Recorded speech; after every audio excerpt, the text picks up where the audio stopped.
ইনসানা বিওয়ালিদাইহি ইহসানা।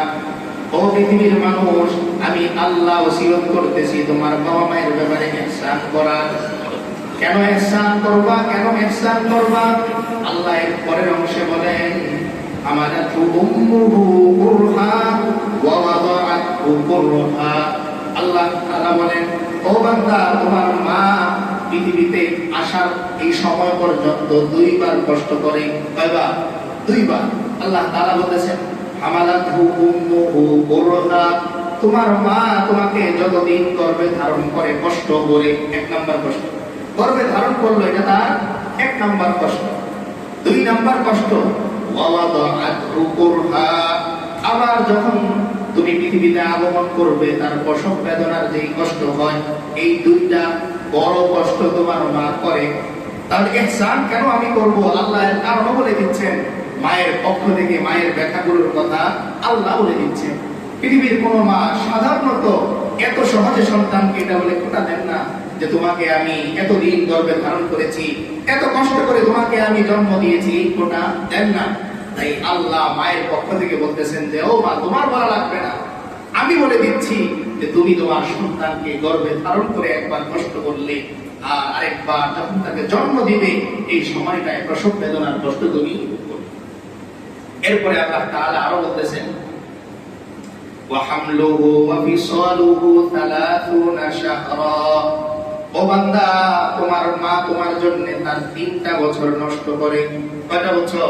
3টা বছর। প্রাথমিক অবস্থায় সারা জীবন তো আছেই, কিন্তু একদম নষ্ট করার মতোই এই সময়টা, এটা কত বছর? 3 বছর। আল্লাহ বলতেছেন, ওয়া হামলুহু ওয়া ফিসালুহু 30 শাহরা। 30 মাস তোমার মা তোমাকে গর্ভে ধারণ করা আর তোমাকে পরবর্তীতে দুধ পান করানো, এটা মিলে কয় মাস হয়? 30 মাস। আর এর আগে বিয়ের পর থেকেই যখন তার প্রথম মাথায় আসে যে সন্তান আমার গর্ভে আসছে, তখন থেকেই তার সব কিছু আস্তে আস্তে কমা শুরু করে, সব কিছু তার আস্তে আস্তে কমা শুরু করে দেয়।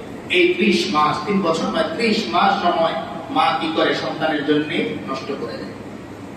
এরপরে আল্লাহ তাআলা সন্তানের করণীয় কি হবে এই সম্পর্কে এই আয়াতের শেষের দিকে বলেন যে আদর্শ সন্তানকে, তার পরিচয় কি? আল্লাহ তাআলা বলেন, হাত্তা ইযা বালাগা আশুদ্দাহু ওয়া বালাগা 40 সানা। হাত্তা ইযা বালাগা আশুদ্দাহু ওয়া বালাগা 40 সানা। সন্তান যখন এবার প্রাপ্তবয়স্ক হয়, অর্থাৎ বয়স তার 40 বছরের কাছাকাছি হয়ে যায়, এরপর বান্দা কি দোয়া করবে? মূল দোয়া বনি ইসরাইলের মধ্যে আছে, আমরা সেটা পরে বলবো। এখানেও আল্লাহ তাআলা বান্দাকে একটা দোয়া শিখাচ্ছেন যে কি বলবে বান্দা। قال رب أوزعني أن أشكر نعمتك التي أنعمت علي وعلى والدي وأن أعمل صالحا ترضاه وأصلح لي في ذريتي إني تبت إليك وإني من المسلمين।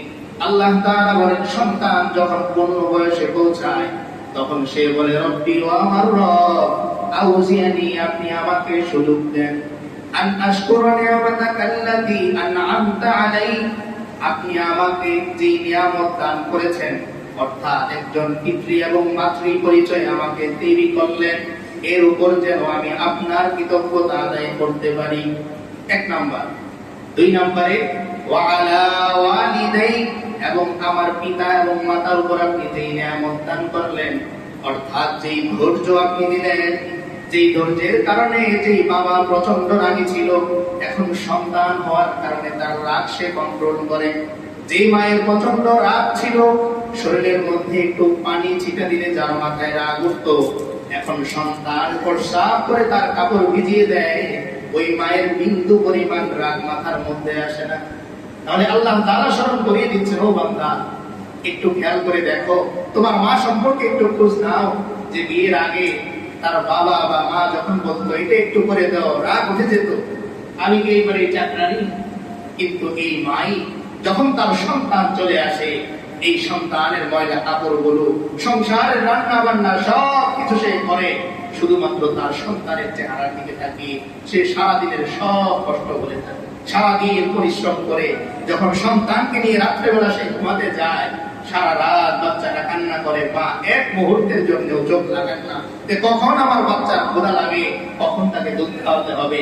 তাই সারা রাত মা জাগেন, আবার সকালবেলা তিনি উঠে আবার সংসারের কাজ তিনি শুরু করে দেন।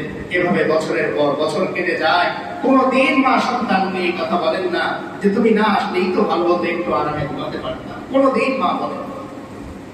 পৃথিবীর সকল মাকে জিজ্ঞেস করলে প্রসব বেদনা যখন তার হয়, মনে মনে এই কথা তার আসে যে আর সন্তান নেব, এত কষ্ট করতে হয়। কিন্তু ঠিকই আবার তার সন্তানের ভালোবাসা দিলের মধ্যে কে তৈরি করে দেন? আল্লাহ তৈরি করে দেন। তাই আল্লাহ তাআলা সন্তানের কর্তব্য বলতেছেন যে তুমি এই দোয়া করো যে আল্লাহ আমাকে একটু সুযোগ করে দেন, যেন প্রথমে আমি আপনার কৃতজ্ঞতা আদায় করতে পারি, আর দ্বিতীয়ত যে বাবা আর মার মাধ্যমে আপনি আমাকে পৃথিবীতে আনলেন, যাদের ভালোবাসা স্নেহ আর মমতায় আমাকে বড় করলেন, তাদের কৃতজ্ঞতা যেন আমি আদায় করতে পারি। বয়স আমার যখন 20-25 হয়ে যায়, তখন মনে হয় আমি এমনি এমনি বড় হয়ে গেছি। এজন্যই বাবা আর মা অনেক সময় বলেন যে বাবা, যখন তুমি বাবা হবে তখন বুঝবে কিভাবে সন্তান বড় করতে হয়। যখন তুমি মা হবে, মেয়েকে বলে, তখন তুমি বুঝবে সন্তান কিভাবে বড় করতে হয়। বড় হবার পরে বলে কি দিয়েছেন আমাকে জীবনে? আল্লাহ বলতেছেন, ও বান্দা, তোমার মা তোমাকে আর কিচ্ছু দেওয়ার দরকার নাই, শুধু তিনি তোমাকে গর্ভে ধারণ করলেন আর তোমাকে জন্মের সময় যে প্রসব বেদনা সহ্য করলেন, এর চাইতে আর বড় কি চাও তুমি তোমার মায়ের কাছে? এর চাইতে আর বড় কি চাও তুমি তোমার মায়ের কাছে? যে যেই মা তোমার জন্য পৃথিবীর সব মানুষকে কি করে দেন? দূরে ঠেলে দেন, যে আমার সন্তানের সাথে যদি কেউ খারাপ আচরণ করে তাকে আমি ছাড়ব। কি পরিচয় ছিল তোমার সাথে? এই নারীর কি পরিচয় ছিল তোমার সাথে? দেখো আমি আল্লাহ কি সুন্দর প্রক্রিয়া সৃষ্টি করলাম, যে যেই মা তোমাকে বুকে ধারণ করলো, গর্ভে ধারণ করলো, তার সাথে তোমার বছর আগেও